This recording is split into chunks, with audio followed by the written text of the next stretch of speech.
Друзі, це пушка-ракета. Будемо готувати. Поїхали. Друзі, зараз я вам покажу, як приготувати смачний, крутезний майонез вдома за 2 хвилини. Може навіть за 1. Поїхали. І так, для цього нам треба взяти жовтки. Візьмемо 2 жовтка. Зробимо це швиденько. Тако. Відставимо.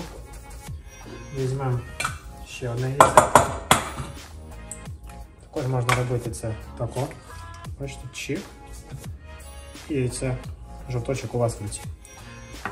Так. Відставляємо сюди. Далі. Беремо наші жовтки, кидаємо прямо сюди в чашу. Далі додамо гірчицю. Є. Сіль.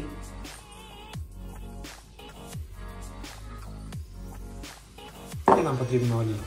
Тому вмикаємо наш блендер. І починаємо то блендерити. І потрошку підливаємо олію.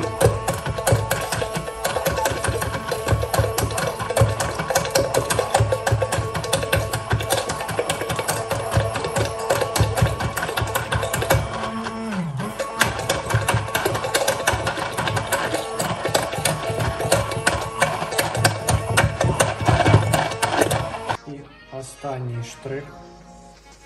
Дамо ще останній залп олії.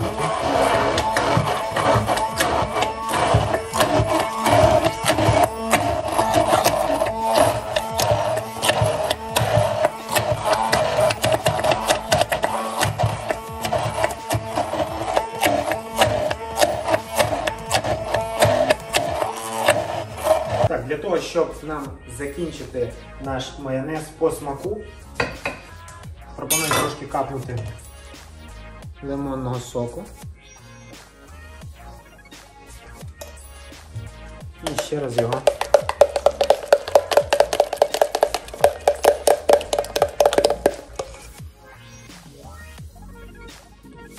Майонез готовий. Я думаю, що я справився навіть швидше, ніж за хвилину. Друзі, по смаку зараз будемо куштувати.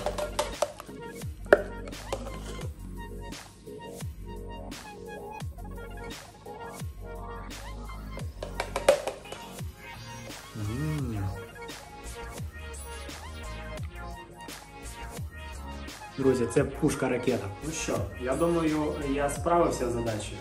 Майонез менше, ніж за 1 хвилину готовий. Смачний, жирний, в кращих традиціях Франції.